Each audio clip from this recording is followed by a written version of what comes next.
Muito boa tarde a todos. Mais uma vez agradeço à APEC que continua a confiar em mim e a pedir-me para vir cá todos os anos, e eu venho com muito gosto e gosto muito de rever as caras. E agradeço também ao Colégio o facto de nos receber tão bem como sempre. E este ano, quando surgiu a altura de eu falar com o engenheiro Jorge Cotovil sobre o tema, ele perguntou-me: vamos falar de quê? E eu disse: pois, se calhar este ano ainda vamos voltar a falar sobre o RGPD, porque ainda não é um tema que esteja completamente tratado. Depois logo haveremos de falar sobre questões de direito de trabalho, mas por hora eu acho que esta questão é muito importante, porque quando eu estive com vocês aqui no ano passado, estavam assim a começar as pessoas a despertar para a questão do regulamento de proteção de dados. Só que esse despertar foi um despertar assim com algum alarmismo. Quando a comunicação social começou a fazer algumas notícias sobre o assunto, quase que parecia que com o regulamento de proteção de dados era completamente impossível tratarmos os dados das pessoas se elas não nos dessem o seu consentimento. E eu fui-me apercebendo assim de algumas coisas engraçadas que iam acontecendo ao longo do país. Por exemplo, numa série de farmácias do Alentejo, não consigo perceber porquê, mas começaram a todas as pessoas que iam lá para comprar os seus medicamentos, começaram-lhes a pedir para, antes de lhes vender qualquer medicamento, para assinarem um documento a dizer que davam autorização para o tratamento dos dados. Ora bem, não é isto que o regulamento diz. O que o regulamento diz é que quando eu vou comprar alguma coisa, obviamente que, como eu estou a pedir um serviço, os meus dados pessoais são necessários para prestarem este serviço.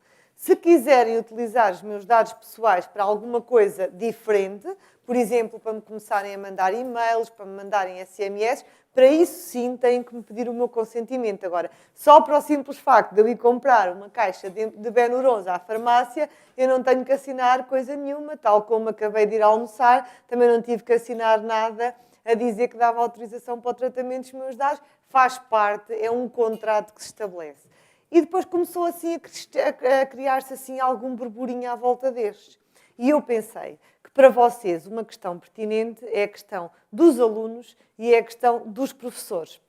Dos alunos e dos docentes, professores e não docentes, que é o que é que nós podemos fazer e se temos ou não temos direito pelo facto de termos um contrato de trabalho ou um contrato de prestação de serviços, mesmo que não esteja assinado, porque temos com os nossos alunos sempre um contrato de prestação de serviços, nós propomos-lhe a prestar um conjunto de serviços, em contrapartida temos direito a aceder aos seus dados pessoais. A questão está a saber que direitos é que nós podemos aceder.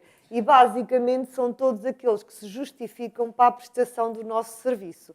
Então vou-vos falar primeiro da questão dos trabalhadores, porque é transversal, e depois vou-vos falando pontualmente quais são as questões mais pertinentes relativamente aos alunos. Gostava só de vos dizer o seguinte, é que é assim, a grande questão aqui que se coloca é que de cada vez que há um contrato ou uma solicitação para a prestação de um serviço, todos os dados pessoais necessários, que sejam necessários para prestarmos aquele serviço ou para celebrar aquele contrato, nós temos legitimidade para os pedirmos. É isso que diz exatamente o artigo 6º, número 1, a linha B, do Regulamento Geral de Proteção de Dados, que diz o seguinte, diz que o tratamento só é lícito se e na medida em que se verifique pelo menos uma das seguintes situações. E cá está.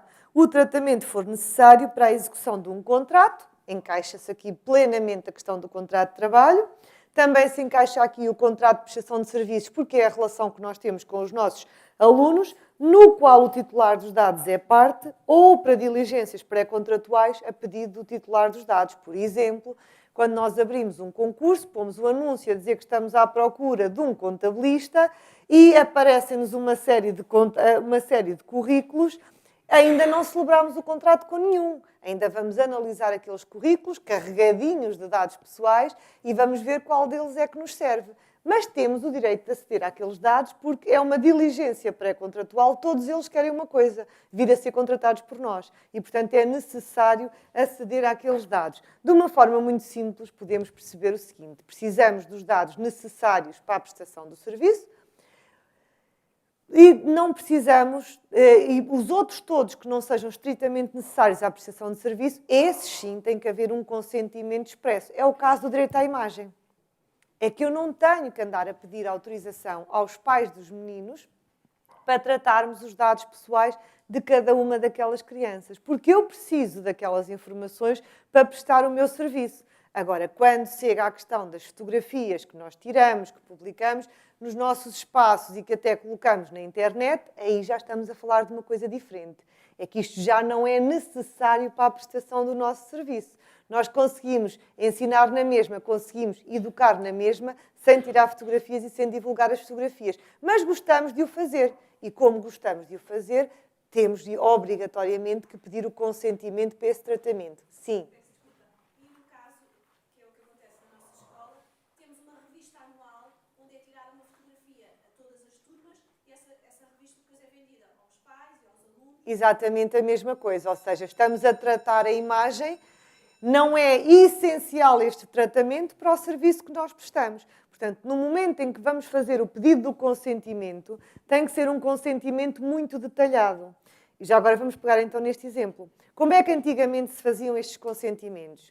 Que eram, quando havia um passeio, quando havia um evento, pedia-se aos pais, e no mesmo documento, às vezes folhas corridas para toda a gente pôr o nome, não é? Uns atrás dos outros, no mesmo documento perguntavam-nos, deixam o seu filho ir este passeio assim assim? Pois às vezes tinha, já pagou o valor do passeio, e ao lado tinha, deixe de tirar fotografias neste passeio. Ora bem, quanto aos passeios, podemos continuar a fazer a mesma folhinha sem problema. Quanto à questão das fotografias, não. Nem sequer podemos pôr numa cláusula no contrato de prestação de serviços, se tivermos, não pode haver uma cláusula a dizer que eu, mãe, dou consentimento para o tratamento da imagem do meu filho. Tem que ser um documento à parte. Porquê que não é uma cláusula? Porque se for uma cláusula, o meu consentimento é sempre condicionado. Eu quero inscrever os meus filhos num dos vossos colégios. Portanto, se vocês me apresentarem um contrato onde tem os serviços que vocês prestam, quanto é que eu vou pagar e aquelas coisas todas, e lá no meio me puserem uma cláusula para tirarem fotografias ao meu filho, eu até posso nem querer. Mas como eu quero mesmo que ele vá para o vosso colégio, acabo por assinar. A CNIL, que é o equivalente à CNPD em França, disse que estas cláusulas incluídas em contratos são cláusulas nulas, não têm validade nenhuma. Nenhuma. Tem que ser um documento à parte, onde nós vamos colocar tudo isto. E vou pegar no seu exemplo. Eu vou pedir autorização aos pais para o tratamento da imagem dos filhos. E vou pedir autorização para o tratamento da imagem dos filhos, para captar a imagem e para divulgar. E eu peço para divulgar no espaço do estabelecimento, para fixar, para pôr aqueles placares dos aniversários e aquelas coisas que nós gostamos de fazer e que até faz parte das atividades pedagógicas.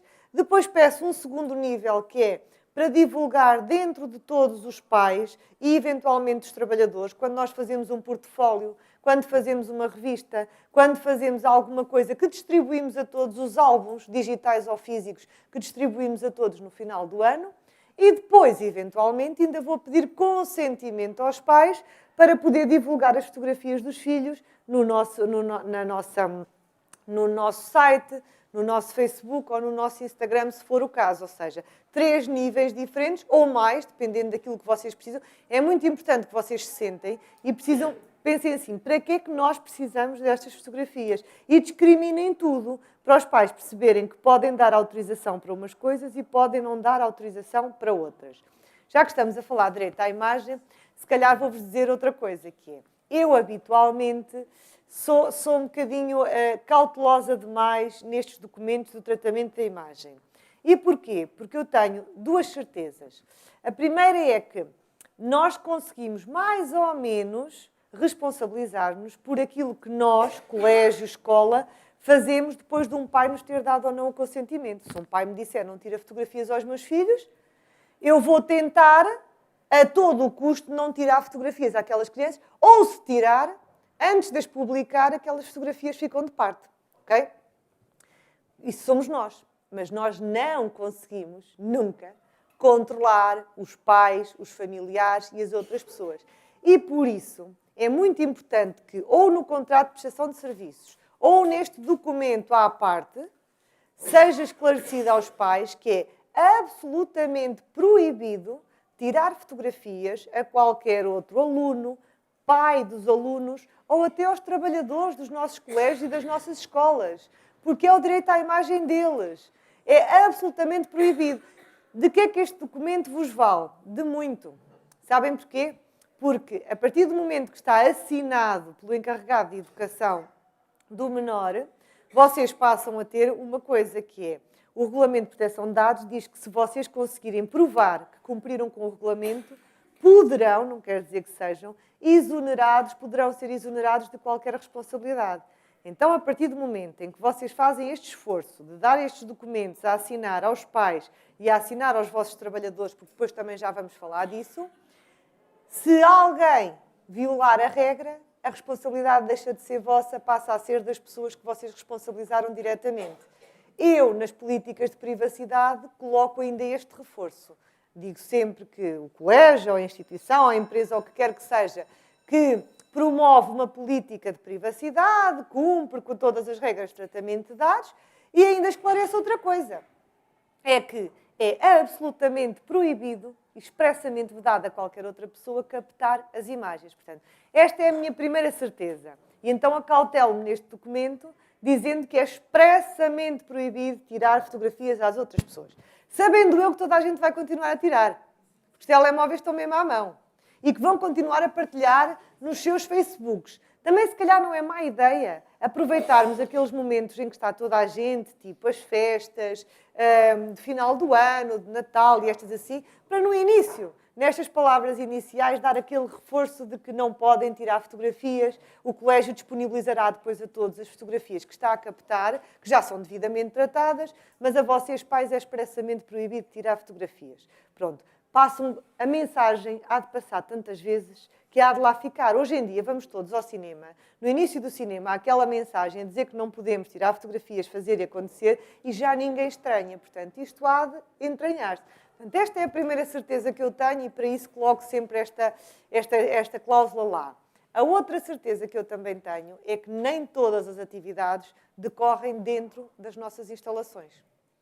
Nós muitas vezes somos convidados para torneios interescolas, para atividades que decorrem no exterior, para algumas atividades onde vamos receber, por exemplo, o Presidente da República.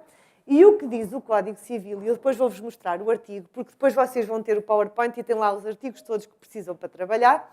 O que diz o Código Civil é que já diz, há muito tempo, muito antes do RGPD, que diz que ninguém pode tirar uma fotografia minha sem o meu consentimento, a menos que seja no espaço público, num evento aberto ao público ou, olha hoje, por exemplo.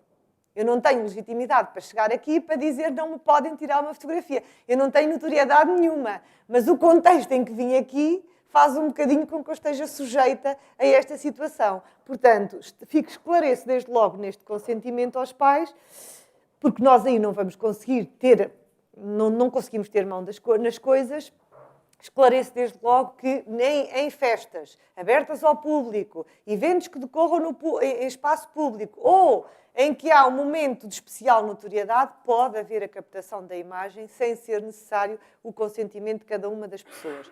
E já que vos falei na questão do tratamento da imagem, que depois falaremos, e depois já falo mais rapidamente, vou-vos falar numa outra coisa, que é os trabalhadores também têm que dar consentimento para o tratamento da imagem.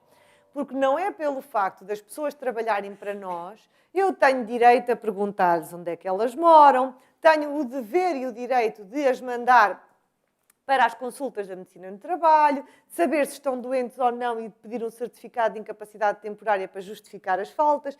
Até lhe tenho o direito de pedir para passarem o dedinho com as impressões digitais nas entradas e saídas, mas não há nada no Código do Trabalho que me diga que para aquela pessoa trabalhar para mim, eu tenho o direito a tirar fotografias dela e a publicar aquelas fotografias. E, portanto, até aos trabalhadores, nós temos que pedir consentimento para o tratamento da imagem. E eu esclareço isto porquê? Porque muitas vezes já há muitas preocupações com os de fora. Eu já o ano passado acho que vos disse isto. Muitas vezes nós vemos quase sempre que o perigo há de vir de fora. E vamos nos preocupar com os alunos e com os pais dos alunos. Muitas vezes o perigo está cá dentro. Porque os nossos trabalhadores também são titulares de dados. E eu acho que já vos disse o ano passado. De antes eu costumava dizer que era certinho, direitinho, que um trabalhador que saísse a mal, íamos ter inspeções do ACT, da Autoridade Tributária e da Segurança Social. Agora, a par disso tudo, pode vir o tal pedido de indemnização porque trataram alguns dos meus dados pessoais sem eu ter dado o meu consentimento. Pronto. Portanto, isto quanto à questão da imagem, como veio logo a talho de foice, comecei por aqui. Então, o que é que nós temos aqui, e é isto que é importante? Não existe, de facto, uma proibição absoluta ao tratamento de dados pessoais. E não existe porquê? Porque o artigo 6º do Regulamento de Proteção de Dados diz-nos assim: são causas de legitimidade para o tratamento, entre outras, lá está, do consentimento. Mas eu só peço consentimento quando eu não me encaixo em nenhuma das outras alíneas. Mas a verdade é esta: tanto para os trabalhadores como para os alunos, nós encaixamos nesta. Sempre que o tratamento seja necessário para a execução de um contrato, no qual o titular dos dados é parte. E vocês vão dizer assim: mas os alunos não têm connosco, nem todos têm um contrato de prestação de serviços. Na verdade, até têm. Mesmo que não esteja reduzido a escrito, é um contrato de prestação de serviços, porque é isto que, quando vem um pai que vem escrever um filho a um colégio, o que nós fazemos é prestar-lhe um serviço a troco, ou não, de uma determinada mensalidade. Portanto, existe um contrato, apesar de nem sempre estar formalizado por escrito. Quando o tratamento é necessário para o cumprimento de uma obrigação jurídica, olha, vou-vos dar um exemplo. Nós pedimos muitas vezes, ou pedimos sempre, quando os alunos se vêm inscrever, os pais vêm inscrever os filhos, nós pedimos sempre que sejam ditas as habilitações literárias dos pais. E fazemos este pedido, apesar de nós sabermos que para prestarmos o serviço àquela criança não é necessário saber as habilitações literárias dos pais, pois não. Mas há uma obrigação legal que nos obriga todos os anos a enviar aquela informação para o INE para efeitos estatísticos. E, portanto, a informação que nós pedimos, não pedimos porque ela é estritamente necessária para a prestação do serviço, mas pedimos porque precisamos ter acesso àquelas informações, porque o Estado nos obriga, ou há uma lei que nos obriga. Portanto, vocês vão ver que nós encaixamos-nos em quase tudo.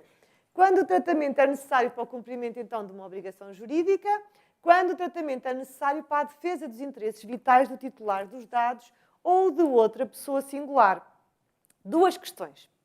Porquê é que nós pedimos, às vezes, algumas informações relativamente às crianças, se têm ou não têm alguma doença contagiosa, problemas de saúde, alergias e essas questões? Porque esta informação, apesar de ser um dado sensível, porque é um dado de saúde, é necessária para nós salvaguardarmos a vida daquela criança e, eventualmente, das outras crianças e até dos nossos trabalhadores. Portanto, precisamos e temos legitimidade para tratar por este motivo, porque nos encaixamos aqui. Por outro lado, e vejam a última parte, ou de outra pessoa singular, quando eu peço aos pais que vêm fazer a inscrição dos filhos que me digam que pessoas é que estão autorizadas a vir buscar aquela criança e que me digam o nome das pessoas, o grau de parentesco, às vezes o número de telefone e o número de cartão de cidadão, eu estou a pedir dados de outra pessoa com quem nem sequer estou a estabelecer nenhuma relação e não assinou nada. Mas esses dados são necessários para a proteção da segurança daquela criança. Porque eu tenho que ter a certeza que vou entregar aquela criança às pessoas que estão habilitadas a virem buscá-la. Quando o tratamento é necessário para o exercício de funções de interesse público ou da autoridade pública. Isto aqui já são questões em que, por exemplo, imaginem que há suspeitas de que uma criança é vítima de maus tratos. E vocês são contactados pela polícia, pela CPCJ, por alguma entidade pública que vos pede determinadas informações, mas pede porque quer acautelar o bem-estar daquela criança e averiguar aquelas situações. Portanto, vocês vão ver com este artigo que nós encaixamos-nos nestas 4 linhas perfeitamente. Aquela onde nos encaixamos mais é, obviamente, a linha B. Nas outras vamos nos encaixando. Logo, se temos legitimidade para o tratamento, não vamos precisar de pedir o consentimento, porque pedir o consentimento nós ficamos reféns do consentimento dado pelo titular dos dados ou pelo seu responsável. Então resta-nos o quê? A imagem. Por muitas voltas que vocês possam dar, e olha, eu posso-vos dizer que eu já vi carradas e carradas de pré-inscrições e documentos de pré-inscrição, e tudo aquilo que eu lá vejo tem sempre uma justificação legal para se pedir. Porquê é que eu pergunto aos pais onde é que trabalham, o seu número de telemóvel, quanto é que ganham? Quanto é que ganham? Porque eu preciso dessa informação para apurar a mensalidade. Portanto, eu encontro sempre uma justificação eu encontro sempre uma justificação para pedir o que peço.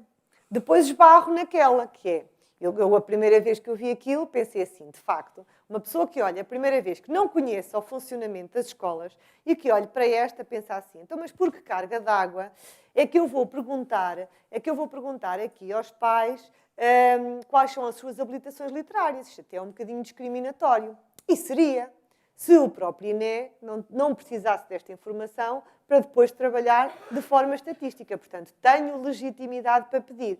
Deixem-me aqui pensar um tipo de informação que, dependendo do tipo da escola, pode não ser uma informação estritamente necessária para a prestação de serviço. Por exemplo, perguntarmos se, dependendo do tipo da escola, perguntarmos se a família é católica, se a criança é batizada, se tem a primeira comunhão ou se não tem. Das duas, uma. Ou eu estou a inscrever o meu filho numa escola, que é uma escola que tem uma matriz católica, e eu sei as suas linhas orientadoras, e sendo assim, faz todo o sentido eu solicitar estas informações, faz parte do exercício das minhas funções, ou se não sou, às tantas, o que eu posso fazer é colocar estas informações à frente com um asteriscozinho e em baixo numa legenda a dizer que é facultativo dar aqueles dados pessoais, mas que dando-os dá consentimento para que estes sejam objeto de tratamento. Portanto, é preciso nós termos sempre esta noção daquilo que se encaixa em cada uma destas questões. Quando não se encaixa em nenhuma, vamos para a linha A, vamos pedir o consentimento. E o que é que a lei diz? Porque é que eu vos disse para pedir o consentimento da imagem em 3 patamares ou mais? Podem pedir até em mais. É só se peço em 3, que é para não baralhar muito, não é? E para também depois me dar aqui alguma margem. Pronto. Porque é que eu digo 3 patamares para pedir? Porque agora o Regulamento de Proteção de Dados diz que o consentimento já não é como de antes. Quando a gente ia de antes fazer os formuláriozinhos para termos o cartão Poupa Mais do Pingo Doce, chegávamos lá, pediam-nos uma série de informação e no final eu assinava a dizer que me chamo Filipa e de um momento para o outro eles ficavam a saber uma série de dados da minha vida, partilhavam esses dados e a única coisa que eu tinha feito tinha sido preencher aqueles formulários e assinar a dizer que eu sou Filipa. Isto não basta. Isto não é consentimento de coisa nenhuma. Isto é, eu estou-vos a dar os meus dados. Eu não vos estou a dizer que vocês os podem tratar. Agora, o que vem dizer o RGPD é que o tratamento tem que ser esclarecido, livre e tem que ser um consentimento expresso, ato positivo e inequívoco. Daí que eu preciso de ter todos estes papeizinhos assinados e devidamente preenchidos para sabermos se estamos ou não autorizados ao tratamento da imagem. Outra coisa que se pergunta muito também com a questão do tratamento da imagem, que é, então e vamos todos os anos andar a pedir aos trabalhadores e aos alunos que preencham este papelinho para o consentimento da imagem? Não. Vamos avisar no final que, dando-nos o consentimento para o tratamento da imagem, a qualquer momento poderão retirar o consentimento nos termos do artigo 7º, número 3. Ou seja, o consentimento dura o tempo que as pessoas quiserem. Poupa-nos o trabalho de andarmos todos os anos atrás de trabalhadores e de alunos e pais de alunos a pedir o consentimento para o tratamento da imagem. Porque cada um deles é informado de que, a qualquer momento, pode retirar o consentimento para o tratamento de dados. Ainda há uma outra linha, que é esta. Se o tratamento for necessário, para efeito dos interesses legítimos prosseguidos pelo responsável pelo tratamento ou por terceiros, exceto se prevalecerem os interesses ou direitos e liberdades fundamentais do titular que exijam a proteção dos dados pessoais, em especial se o titular for uma criança. Relativamente aos trabalhadores, e vou aqui ao longo do dia entregar-vos aqui algumas FAQs da Comissão Nacional de Proteção de Dados. Esta aqui é claríssima, portanto, nem precisamos aqui de andar a inventar e a ter que pedir autorização esta de pedir autorização aos trabalhadores dá-me alguma vontade de rir, porque nós, nos termos do Código do Trabalho, como eu já vos vou mostrar adiante, temos o direito a aceder a uma série de informações. Portanto, não faz sentido eu ter que pedir às pessoas que toda a vida, para entrarem nas nossas instalações, passaram o dedinho com dados biométricos, ter que agora lhes pedir autorização. O que eu tenho que fazer é outra coisa. Tenho que fazer uma avaliação do impacto e ver se a recolha daquela impressão digital gera ou não gera um risco para o trabalhador. É preciso obter o consentimento dos trabalhadores no âmbito da gestão administrativa ou do processamento de remunerações? Não. Claramente que não. Os tratamentos de dados pessoais no âmbito da gestão dos recursos humanos têm como fundamentos de legitimidade a execução do contrato de trabalho e a lei. Preciso daqueles dados para executar o contrato e para cumprir com todas as obrigações legais. E é por isso que vou comunicar aquelas informações à Segurança Social, ou à ACT e à Autoridade Tributária, porque a lei me obriga. O consentimento dos trabalhadores não é, de uma maneira geral, considerado válido, pois raramente poderá ser dado em condições de liberdade, atendendo ao desequilíbrio das partes. Portanto, este consentimento a existir vale zero, porque não há um verdadeiro consentimento, porque a verdade é que nós precisamos mesmo daquelas informações para tratar. À parte, fica sempre a questão da imagem, porque não é necessária em momento algum para a execução do contrato de trabalho. Agora imaginem o seguinte, eu não preciso do vosso consentimento para contratar nenhum de vocês, mas precisarei apenas do consentimento para o tratamento da imagem. Mas imaginem que eu agora queria desenvolver aqui umas parcerias, uns protocolos, para vos dar alguns descontos em restaurantes, em ginásios, em hotéis, em lojas de desporto, nisto, naquilo. Queria aqui arranjar umas parcerias. É bom, era uma coisa boa para vocês, só que eu já estou a exorbitar o âmbito do contrato, ou seja, já estaria a utilizar os vossos dados para alguma coisa diferente do que a simples execução do contrato de trabalho e processamento salarial. Ou seja, tinha que vos pedir autorização. Estou a pensar fazer estes protocolos, vou ter que entregar a cada uma destas empresas, restaurantes e outras entidades, o nome de quem é que são os meus trabalhadores, autoriza-me que eu dê os seus dados a esta pessoa, ou seja, apesar de... E esta também já agora aproveitamos para desmistificar, porque muitas vezes as pessoas têm este raciocínio, que é, mas isso é uma coisa boa.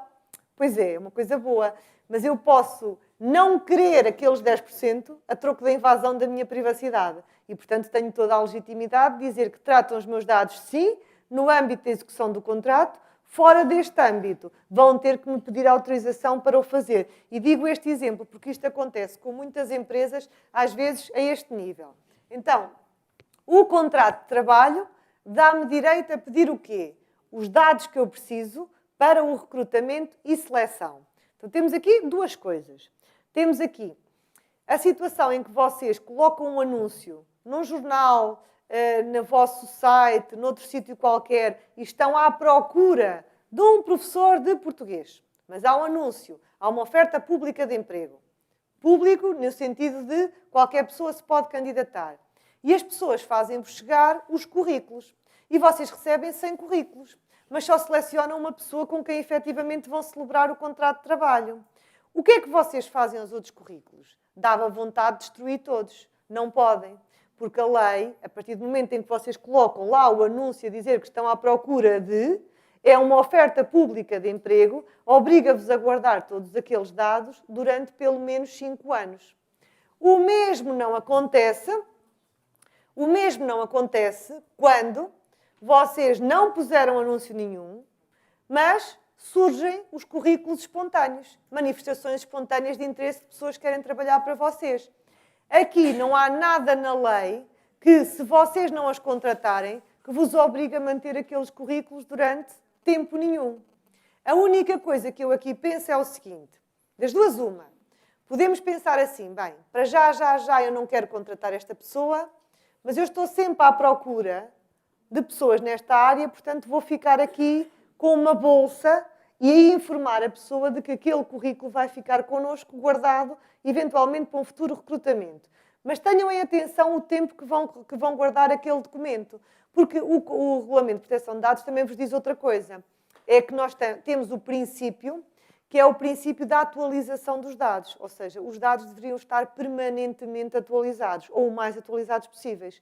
E um currículo que hoje está atualizado, daqui a um ano, muito provavelmente já não estará. Portanto, meio ano, um ano, é o espaço que eu acho razoável para nós mantermos os currículos daquelas pessoas que não chegamos a contratar. Aquelas que contratamos, tudo bem, o currículo vai fazer parte do processo individual. Aquelas que não chegamos a contratar, acho que é importante este prazo de meio ano, um ano, e já agora poderão sempre informar, até porque normalmente agora os currículos a pessoa entrega sempre, também está lá sempre o e-mail, poderão informar o candidato que ao fim de meio ano ou de um ano, dependendo daquilo que for o vosso entendimento, o currículo será destruído a menos que o titular venha exercer o direito de portabilidade, que é dizer, devolvam-me o meu currículo, já que não me contrataram, porque o currículo é meu.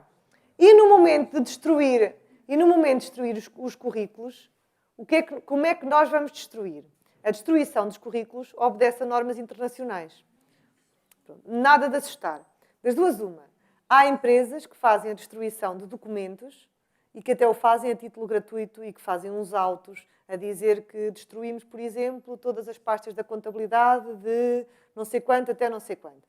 Se não for o caso, há uma norma internacional que faz assim um documentozinho em que vocês colocam ali a dizer que destruíram aquelas informações relacionadas com contratos de trabalho, com currículos, com isto e com aquilo, desde esta data até esta data. A validade disto assinado por vocês é uma prova de que aquilo, em princípio, foi efetivamente destruído e não pode aparecer mais tarde reconstruído na mão de outras pessoas. Isto para evitar aquela forma de destruição arcaica que, quando não precisamos dos documentos, rasgamos em 4 e nada invalida que outra pessoa vá atrás de nós ao caixote de lixo, esteja a colar as folhas de 4, até nós destruímos o quê? Os dados pessoais continuam aí. Portanto, é preciso termos a certeza e termos uma prova, que é isto que é importante no regulamento, de que efetivamente o fizemos. Dados para enquadramento fiscal e processamento salarial. Ora bem, eu não pergunto às pessoas, quando as estou a contratar, se elas estão casadas ou são solteiras, só porque quero saber a vida delas. Eu pergunto, porque legalmente sou obrigada a saber esta informação para efeitos de enquadramento fiscal. E já agora é muito importante também que os trabalhadores sejam avisados de que os seus dados são tratados para estas finalidades, mas que é obrigação de qualquer trabalhador atualizar permanentemente e manter permanentemente os dados atualizados. Porque da mesma maneira que no momento em que eu os estou a contratar, eu preciso saber se está casada, se é solteira, se está divorciada e mais. Se estiver divorciada, eu preciso saber como é que foi feita a regulação do poder paternal. Porque se aquela pessoa ficou inibida do exercício do poder paternal, quando o filho está doente, ela não pode pedir para ficar em casa de baixa por assistência à família, porque ela não pode estar com ele quando ele está bom, consequentemente também não pode estar quando está doente. Portanto, esta informação eu preciso, porque eu preciso saber se as faltas são justificadas, se não são justificadas e preciso de cumprir com a lei. E depois, dados necessários à execução do contrato. Sempre e apenas os dados estritamente necessários à execução daquele contrato. Limites, então, à privacidade do trabalhador.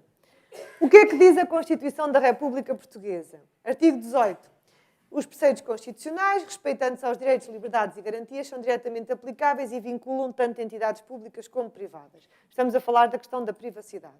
E então diz assim: a lei só pode restringir os direitos, liberdades e garantias nos casos expressamente previstos na Constituição, devendo as restrições limitar-se ao necessário para salvaguardar outros direitos ou interesses constitucionalmente protegidos. O que este artigo nos está a dizer é assim: vocês podem pedir os dados aos vossos trabalhadores, mas apenas e só os dados que sejam estritamente necessários para o objetivo final, que é eles serem vossos trabalhadores, processarem o salário e a gestão de todo o contrato, incluindo justificação de faltas, controle da assiduidade e todas estas questões.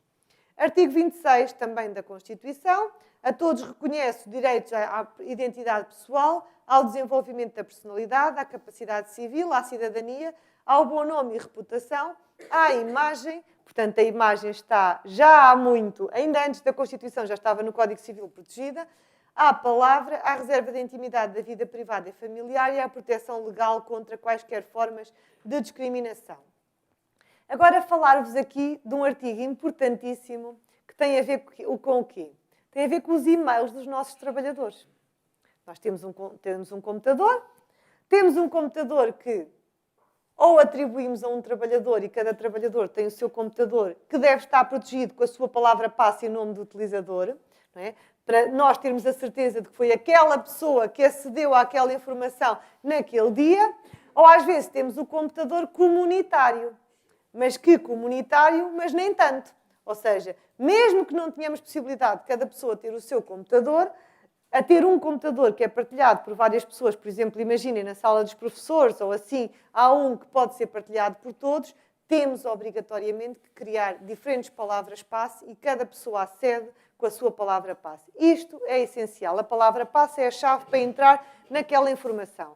E eu tenho que ter a certeza que quem acedeu àquela informação foi A, B, C e D. Se eu não tiver palavra-espaço e tiver um computador sem estar protegido, qualquer pessoa, até a senhora que vai fazer a limpeza no final do dia, pode entrar no computador, pode aceder àquela informação e quem acede pode divulgar e depois como é que eu consigo fazer prova de quem é que violou os dados a que teve acesso. Portanto, importantíssima esta questão. A outra questão que aqui se coloca é esta.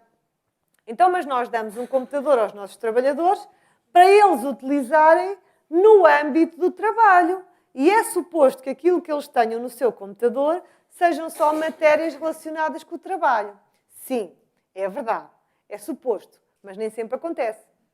Se nós não fizermos uma proibição em que quando entregamos o computador há um documento a dizer este computador é estritamente para uso profissional, não podes colocar aqui fotografias pessoais, informação pessoal, porque toda aquela que tu colocares dá-nos a nós direito a aceder a estas fotografias, ou há isso, ou então, quando não há esta proibição, embora me entreguem o computador para utilização profissional, eu até poderei colocar lá fotografias pessoais ou outras coisas. Mas ninguém poderá ter acesso a elas, a menos que seja expressamente autorizado por mim ou que haja uma ordem do tribunal neste sentido de poder aceder a estas informações. Portanto, muito cuidado com estas questões, porque nós às vezes temos a ideia de que o computador é da escola, está atribuído ao professor, mas como é da escola, qualquer pessoa entra e pode ter acesso a isto e, portanto, muitas e muitas vezes é comum a pessoa está de férias ou está de baixa e alguém liga a dizer, olha, dá-me aí a tua palavra passe, porque eu preciso ir ao teu computador buscar isto assim assim.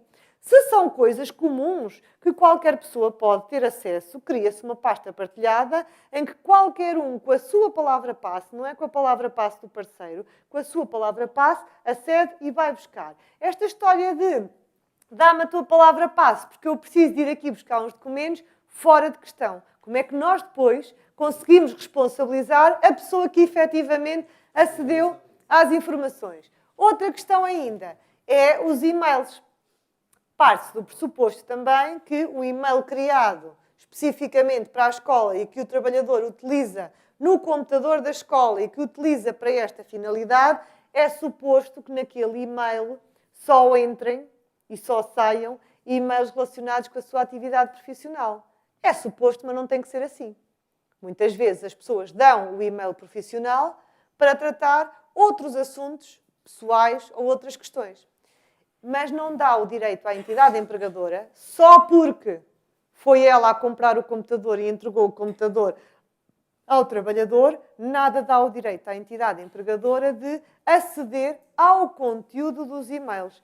Quando muito, o que eu posso fazer é o seguinte, quando há um trabalhador que perde muito tempo porque recebe e envia e-mails que eu sei que não são e-mails relacionados com o trabalho, poderei eventualmente instaurar um processo disciplinar, porque ele, dentro do horário de trabalho, alegadamente, está a desenvolver uma atividade que não é uma atividade no âmbito do trabalho e com a presença do trabalhador, sempre, eu poderei ver para onde é que ele enviou os e-mails e de onde é que ele recebeu, mas nunca o conteúdo dos mesmos. Isto só mesmo com uma ordem de tribunal, porque um e-mail é como uma carta.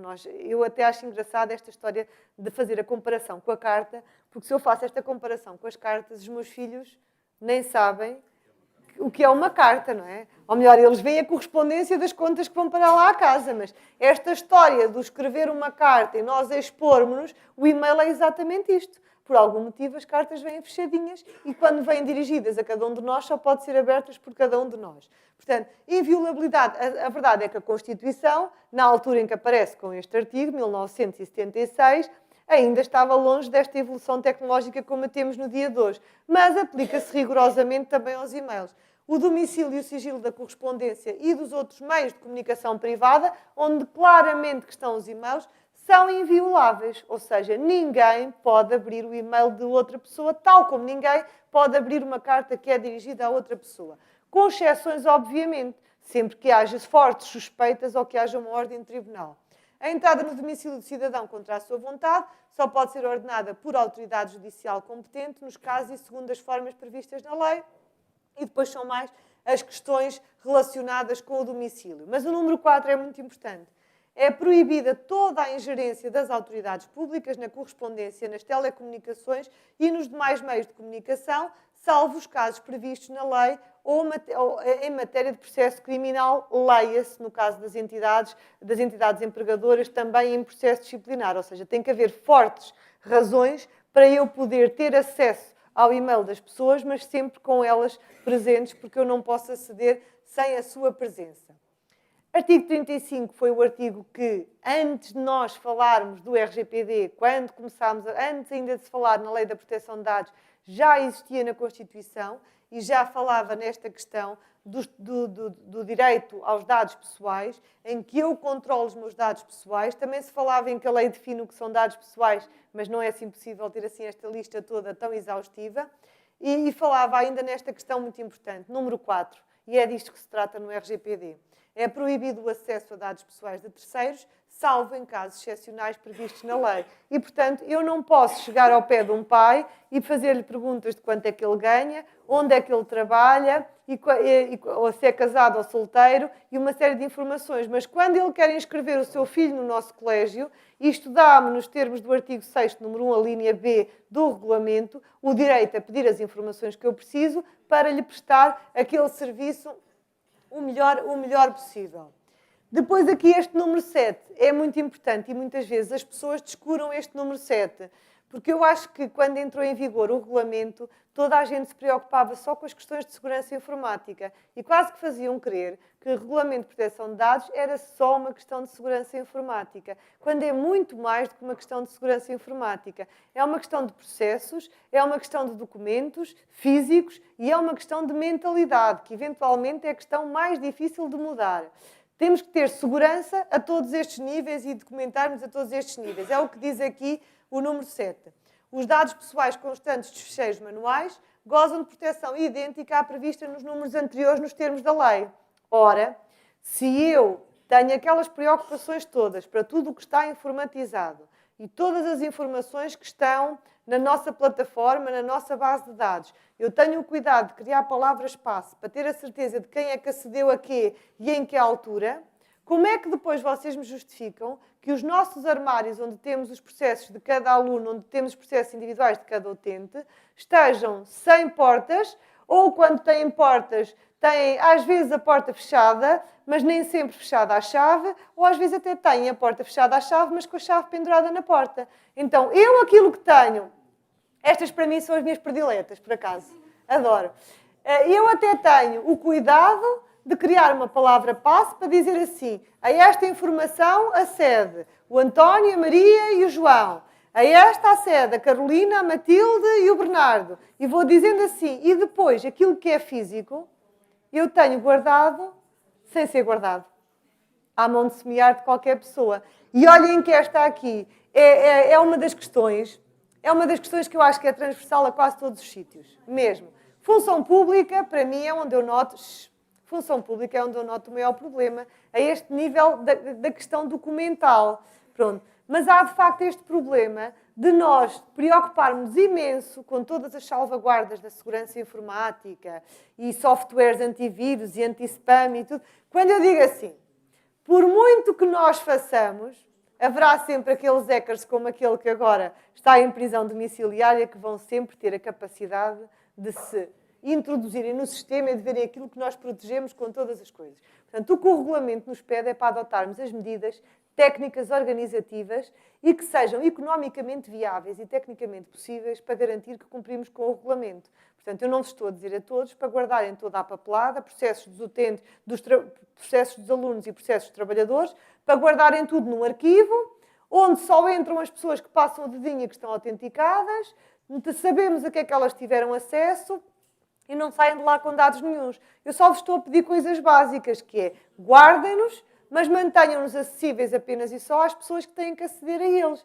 Porque em muitos sítios dizem-me assim, está bem, mas os processos estão na secretaria e têm que estar com os armários abertos porque nós estamos a precisar deles durante o dia todo. Ok, durante o dia, então eu vou admitir que se uma vez que vamos necessitar de andar a ir buscar e a levar processos a toda a hora, vamos mantê-los abertos. Mas na hora do almoço, vamos fechar os armários e vamos levar a chave. Eu nunca gosto desta solução de a chave estar entregue a uma pessoa só. Eu gosto sempre que existam duas, porque há sempre assim alguns imponderáveis, não é? Mas pronto, vamos levar a chave, porque na hora do almoço nós não fazemos ideia de quem é que vai lá. Imaginem que a senhora que limpa as vossas instalações decidir dar um jeitinho ali na hora do almoço. Nós não vamos partir do pressuposto de que toda a gente é mal intencionada, mas nós é que temos que nos precaver e não colocar as coisas à mão de semear. Olha, eu no outro dia encontrei uma coisa muito engraçada, numas visitas a umas instalações para verificar se estavam ou não compliances com o regulamento, e então uma coisa maravilhosa. O sítio onde estava o contabilista tinha armários, e tinha armários em que a parte de baixo tinha chaves e dava para fechar à chave. A parte de cima não. Tinha portas, mas que não dava para fechar à chave. Ele, na parte de cima, tinha tinha os processos individuais de todos os trabalhadores e tinha uma capa especialmente apetecível, que dizia penhoras. Na parte de baixo, que era onde havia de facto a chave, tinha o material de economato. E eu disse assim, uma regra básica da RGPD, vamos fazer uma arrumação e vamos passar para baixo aquilo que é sensível e que é pessoal e que não pode dar ao acesso de qualquer pessoa e para cima o economato. A resposta que eu obtive foi, mas é que não fica tão bonito ter nestas prateleiras de vidro as resmas de papel e as outras coisas. Não interessa, a estética não interessa para a RGPD. Interessa mesmo é produzir os dados. E eu disse assim, repara uma coisa, esta capa, nem vou pensar nas outras, mas esta capa a dizer penhoras, é um bolo de chocolate para quem está de dieta. Porque a pessoa que vai fazer a limpeza no final do dia, há sempre aquela curiosidade de ver, deixa cá ver, quem é que é o meu colega que tem uma penhora no salário e quantas é que têm. Portanto, não vos estou a pedir para fazerem assim nada de outro mundo, mas às vezes é andarem pelos sítios com olhos de ver. Aqui era uma coisa simples, que é, havia de facto chaves, só que o que estava na parte de baixo era aquilo que não tinha nada que está guardado, e na parte de cima estava isto. Olharmos para aquilo que são todas estas informações e preocuparmos muito com os dados que estão guardados em suporte físico. E secretárias no final do dia. A regra da secretária limpa, olha, todas as multinacionais que têm lá os seus códigos de conduta e colocam imensas exigências às empresas, quando, por exemplo, elas vêm trabalhar para Portugal, há uma regra básica que é a regra da secretária limpa no final do dia. No final do dia, as pessoas saem e as secretárias não podem ter papéis em cima da secretária. E a verdade é esta, eu já encontrei em cima de secretárias papéis com dados pessoais e alguns até com dados pessoais sensíveis. E vou-vos dizer, olha, uma entidade pública, no outro dia precisei de ir ao IMT, para tratar de um assunto pessoal, tirei a senha, fui atendida juntamente com toda a gente naqueles balcões corridos, onde há aqueles separadores entre as pessoas, e então eu estou sentada a falar com a senhora e a entregar o meu formulário e a perguntar o que é que tinha que fazer, e eu ao lado vejo daquelas coisinhas de metal onde as pessoas vão enfiando os vários documentos que é para tratar. Olhei, por acaso, e encontro lá requerimentos feitos por outras pessoas, onde eu vi o nome das pessoas, eu vi a carta de condução das pessoas, o veículo das pessoas e a morada das pessoas. E eu pensei assim, eu não tenho nem posso ter acesso a estas informações. Imaginem que eu até conhecia aquela pessoa e ficava a saber uma série de informações que não tenho que saber. Ou imaginem que a senhora precisava de ir à casa de banho, ou que era chamada, ou que ia à fotocopiadora no instantinho, e eu pegava no meu telemóvel e tirava fotografias àquilo. O que é que custa este procedimento básico, estar no Código de Conduta, a dizer assim, no final, cada pessoa que vai entregar um requerimento, mesmo que ela só trabalhe nele no final do dia, coloca na gavetinha que está em baixo e assim livra-o dos meus olhares. Aconteceu-me exatamente a mesma coisa num restaurante, em que eu estou a pagar e ao lado estava aberto o livro das reservas. Aberto. E eu olhei para o livro das reservas e vejo, vocês depois vão dizer que eu estou obcecada, mas se vocês andarem com olhos abertos, a verdade é que os dados pessoais são muito maltratados. Eu olhei para o livro das reservas e eu vi lá, sábado, vi o nome da pessoa, com quantas pessoas ela ia jantar e o número de telefone daquela pessoa. E eu pensei assim, olha, imaginem que eu até queria pregar uma partidinha a esta pessoa. E ligava para cá a dizer assim, olha, o meu nome é Margarida qualquer coisa Eu liguei há uns dias para marcar uma mesa para 12 pessoas, no sábado às tantas horas. Olha, eu peço imensa desculpa, mas surgiu aqui um imprevisto e é para desmarcar. Imaginem! E eu não tenho que saber as pessoas que lá vão jantar, nem tenho que saber o número de telefone das pessoas que lá vão jantar. Coisa tão simples como fechar o livro das reservas e colocar num lugar onde as pessoas não tenham que ter acesso. Coisas básicas, às vezes, para fazer. Então, aqui, quando chegamos ao Código do Trabalho, temos todos estes artigos, que já vamos ver. Já fazemos o nosso pequenino intervalo. Deixamos os meninos virem para as salas, primeiro. Artigos 14 e seguintes do Código do Trabalho têm uma série de normas que eu vou colocar aqui para vocês verem como, afinal, nós temos legitimidade para pedir uma série de dados aos trabalhadores e também não esquecer os artigos 70 e 81 do Código Civil, que são também muito importantes e são anteriores ao Regulamento de Proteção de Dados, mas que só vêm a reforçar a mensagem do Regulamento. Então, começando aqui pelo Código do Trabalho, que nos fala, desde logo, nos direitos da personalidade e na reserva da intimidade da vida privada. Estão a ver? Há anos que nós vamos recolhendo os dados pessoais aos trabalhadores. E fazemos-lo perfeitamente legitimados, desde que não tenhamos uma situação de invasão da intimidade da vida privada. O empregador e o trabalhador devem respeitar os direitos de personalidade da contraparte, cabendo designadamente guardar reserva quanto à intimidade da vida privada uns dos outros. Portanto, aquela questão de os recursos humanos receberem um telefonema da Credibon ou da Cofidis a perguntar se aquela senhora com aquele nome trabalha na nossa instituição, não se dá aquela informação. Se for, sim, claro, se recebermos um e-mail das finanças de um solicitador de execução em que o processo já esteja a correr em tribunal, ou se for um e-mail oficial em que tenhamos obrigatoriamente que dar esta informação, damos, sim senhora. Primeiro por telefone. Eu coloco sempre muitas reservas a tudo o que é dar dados pessoais por telefone. Porque eu por telefone nunca sei quem está do lado de lá. Sei quem é que diz que está do lado de lá. E depois, uma Cofidis ou uma Credibon não tem nenhuma causa legal para nos telefonar a perguntar se aquela pessoa cá trabalha. Outra questão, também muito frequente, telefonarem para os sítios a perguntar os números de telefone de A, B ou C que nós sabemos que trabalham aí. Não é para dar esta informação. Outra questão também muito interessante, as pessoas começaram a ir ao Código do Trabalho e viram no Código do Trabalho que nós temos que ter afixados, em qualquer empresa, qualquer instituição, qualquer escola, tem que ter afixado duas coisas. O mapa de horário de trabalho e o mapa de férias. Qual foi a leitura da maior parte das empresas? Temos que ter afixado visível para fora. Não. O Código do Trabalho o que diz é que tem que estar afixado no local de trabalho, visível para as pessoas para quem aquela informação interessa. De que é que interessa aos pais que vêm trazer os meninos ao colégio saberem em que alturas é que a educadora vai de férias e a professora vai de férias? Não interessa nem a que horas é que entra a ajudante de ação educativa e a que horas é que sai a senhora da secretaria.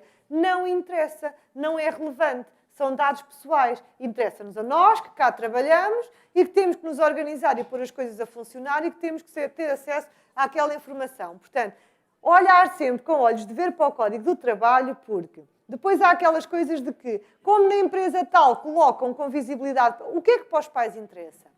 Interessa um conjunto de informações legais, como, por exemplo, saber o horário de funcionamento, o horário de atendimento da secretaria, saber quem é o diretor do colégio, algumas informações essenciais para eles. As outras são só essenciais para os trabalhadores.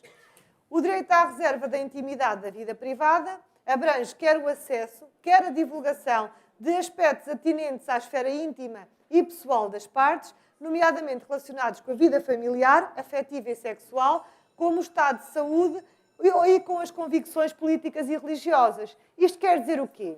Por princípio, há uma série de dados que eu não vou pedir. Mas quando seja fundamentado, eu posso pedir. Em princípio, eu não posso andar a perguntar às pessoas nada relacionado com a sua saúde.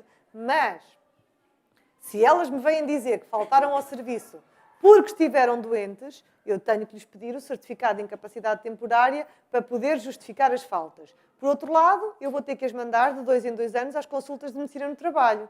Mas as consultas de medicina no trabalho fazem um documento onde 2 em 2 anos até fazer 50 anos. A partir dos 50 anos é que é de ano a ano. Fazem um documento onde dizem se a pessoa está apta ou não está apta ao exercício das funções. Não dizem mais do que isto. Olhem, as consultas da medicina no trabalho também é outra área onde há muitos trabalhadores que agora decidiram começar a dizer que não querem ir às consultas de medicina no trabalho porque o médico da medicina no trabalho fica a saber muita informação sensível sobre elas. Os trabalhadores não se podem recusar a ir às consultas da medicina no trabalho. É um direito que eles têm e é um dever que nós temos de os mandar para lá. Mas posso-vos dar um exemplo que ainda há pouco tempo uma grande empresa em Portugal resolveu um contrato com justa causa com uma empresa de medicina no trabalho porque têm uma plataforma, eles contratam um serviço e depois têm uma plataforma em que os recursos humanos, em vez de receberem por e-mail as fichas de aptidão, os recursos humanos introduzem uma palavra-passe e o nome do utilizador e vão buscar as fichas de aptidão dos seus próprios trabalhadores. Qual era o problema? É que esta mesma palavra-passe e o nome do utilizador permitia-lhes ter acesso a muito mais informação do que apenas a esta. Ficavam a saber as análises que foram feitas, os exames que foram feitos e uma série de informações relacionadas com a saúde das pessoas. Deu origem à resolução do contrato com justa causa. Esta grande empresa disse: eu não quero trabalhar com uma empresa de medicina no trabalho que me dá acesso a mais informações do que aquelas que eu quero ter. Porque significa uma coisa, eles não estão compliance com o Regulamento de Proteção de Dados. Portanto, não adianta de nada andarem-me a dizer que sim, senhora, está tudo a ser cumprido, quando ao fim e ao cabo eu introduzo estes dados e tenho acesso a informação que não quero, não preciso e legalmente não tenho que ter. Ainda outro artigo também muito importante, artigo 17. No Código do Trabalho também há um artigo relacionado com a proteção de dados pessoais. O empregador não pode exigir ao candidato a emprego ou ao trabalhador que preste informações relativas ao seguinte: à sua vida privada, salvo quando estas sejam estritamente necessárias e relevantes para avaliar da respectiva aptidão no que respeita à execução do contrato de trabalho e seja fornecida por escrito a respectiva fundamentação. Então imaginem que eu tenho, no vosso caso não se coloca, poderá colocar. Imaginem que vocês têm uma trabalhadora que está responsável por abrir o colégio de manhã e tem que entrar, sei lá, às 7 da manhã. E que vos vem dizer que não pode entrar às 7 da manhã porque é mãe com filhos menores e tem que levar os filhos à escola e a escola só abre, por exemplo, às 8, portanto o horário dela tem que ser mais tarde. É ou não é legítimo ao colégio que lhe peça que demonstre primeiro, se vive ou não com o pai das crianças ou se tem outra rede de suporte familiar e outra pessoa que possa levar a criança. Completamente legítimo. É invasão da privacidade, mas relacionada com a execução do contrato. Ela foi contratada, tem um horário, tem uma função que implica entrar às 7. Nós só mudaremos essa hora de entrada se tivermos acesso a um fundamento que justifique mudar aquele horário. À sua saúde ou estado de gravidez, salvo quando particulares exigências inerentes à natureza da atividade profissional o justifiquem e seja fornecida por escrito a respectiva fundamentação. A questão da saúde é simples, está só relacionado com a questão da medicina no trabalho e na justificação das faltas. A questão da gravidez é absolutamente proibido a qualquer entidade empregadora questionar a uma trabalhadora se está ou não está grávida. Absolutamente proibido. Mesmo que, eventualmente, ela vá às consultas da medicina no trabalho, quando muito, se ela até trabalha com pesos, o que eles nos vão dizer é que ela não está apta ao exercício das funções. Nunca vão dizer que ela não está apta por este motivo. Normalmente, as pessoas intrigam muito pensar assim, então, mas a trabalhadora, quando está grávida, não é obrigada a comunicar que está grávida. Não.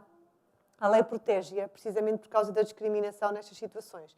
E vem dizer que ela, se ela quiser beneficiar do estatuto de trabalhadora grávida, obrigatoriamente tem que vos comunicar por escrito, entregando atestado médico. Agora, ela pode estar grávida e estar até ao final da gestação, nunca vos pedir para justificarem falta alguma e não é obrigada legalmente a comunicar, isto do ponto de vista legal, não é obrigada a comunicar que está grávida. Isto do ponto de vista, pode estar só inchadita, ou comer mais no Natal. Isto do ponto de vista legal. Agora, se vocês me perguntarem se eu acho isto correto, obviamente que não. Acho que o princípio da boa-fé devia prevalecer sobre isto, até porque não é a primeira, nem a segunda, nem a terceira vez em que uma trabalhadora esconde a gravidez até ao final e depois nós temos uma inspeção do ACT para vir verificar se as condições de trabalho daquela senhora são ou não são compatíveis com o seu estado de gravidez e colocam em risco a vida dela ou a vida da criança. E nós não fomos informados de estado de gravidez nenhuma. Então, em que situações é que nós, muito excepcionalmente, poderemos perguntar a uma trabalhadora se ela está grávida, fazer a pergunta por escrito e fundamentado? Quando, por exemplo, for uma pessoa que trabalha com produtos químicos, quando trabalha com muitos pesos, quando trabalha em condições em que o posto de trabalho pode pôr em causa a sua situação dela ou da vida da criança. Sempre por escrito, fundamentar que eu não estou a invadir a tua privacidade porque quero, mas para salvaguarda tua e do bebê, eu preciso ter acesso a esta informação. As informações previstas na linha B são prestadas ao médico, que só pode comunicar ao empregador se o trabalhador está ou não apto a desempenhar as funções. O candidato a emprego ou o trabalhador que tenha fornecido informações de índole pessoal goza do direito a controlar os respectivos dados pessoais. Ou seja, por exemplo, aquela coisa que acontece muitas vezes. Quando um trabalhador falta e nós lhe vamos pedir o certificado de incapacidade temporária para justificar aquelas faltas, esta informação é uma informação que só deve estar nos recursos humanos só para aquela finalidade. Ou seja, não legitima os outros colegas a chegarem aos recursos humanos e a perguntarem: olha, já não vejo a não sei quantas há quanto tempo? Então o que é que lhe aconteceu? Ai, não sabes? Então foi operada a isto assim, assim. Esta informação é uma informação que tem um propósito, que é justificar a falta. Portanto, vai estar acessível apenas e só às pessoas que têm que ter acesso a ela. E isto é uma das coisas que eu vejo que acontece com mais facilidade, que é, a dada altura, até já os pais sabem a que é que aquela pessoa foi operada e não têm que ter acesso a esta informação. Este número 4, muito importante também. Os ficheiros e acessos informáticos utilizados pelo empregador para tratamento de dados pessoais do candidato a emprego ou trabalhador ficam sujeitos à legislação em vigor relativas à proteção de dados. Isto é porque este artigo aparece-nos aqui, sabem em que altura? A partir do momento em que os softwares de gestão de pessoal começaram a entrar em massa. Porquê? Porque a partir do momento nós deixámos de fazer grande parte daquele trabalho administrativo, todo ele em papel. Este número veio a cautelar que, atenção, vocês tratam todos estes dados informaticamente, têm que garantir que eles cumprem com a Lei da Proteção de Dados em vigor, ou seja, que toda esta informação não sai daqui e só é tratada para estas finalidades. Agora, dados biométricos. Uma das questões que mais tem preocupado as empresas e que mais tem levado aqui a alguns problemas, em muitos sítios até, trabalhadores que agora se recusam. Eles dizem assim: eu recuso-me a dar a minha impressão digital para entrar e para sair da empresa. A verdade é que o trabalhador não dá a impressão digital todos os dias quando passa na maquineta, porque ele, de facto, vai tirar uma vez a impressão digital. Isto depois é uma argumentação que vocês vão ter que fazer uma avaliação de impacto nestas situações, e nas câmaras de vigilância, e o que têm que explicar aos trabalhadores é uma coisa tão simples quanto isto. Eu, quando vou passar o meu dedinho para a máquina ficar lá com a minha impressão digital, de facto, eu dessa vez dou a minha impressão digital, que é logo codificada mediante meia dúzia de pontos. Ou seja, nos dias em que eu entro e saio das instalações e passo o meu dedo, não fica lá a fotografia da minha impressão digital. O que fica lá é meia dúzia de pontos que permitem dizer que aquela é a Filipe e que logo a seguir a ela entrou outra pessoa diferente.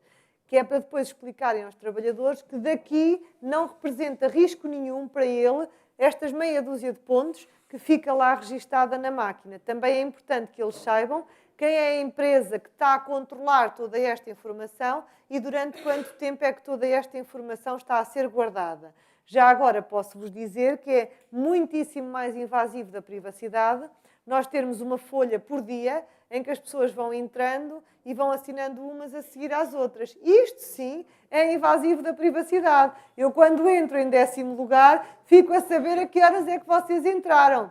Agora, passar com o dedo, não há impressão digital que seja captada diariamente, o que há é meia dúzia de pontos que codificam aquela pessoa. Então, o Código do Trabalho, eu já vos tinha dito isto ano passado, está em curso uma alteração ao Código do Trabalho, justamente para adaptar o Código do Trabalho às regras do RGPD. Mas agora ainda diz o seguinte: o empregador só pode tratar de dados biométricos do trabalhador após notificação à Comissão Nacional de Proteção de Dados. Isto é o que diz ainda o Código do Trabalho, que ainda não sofreu a alteração.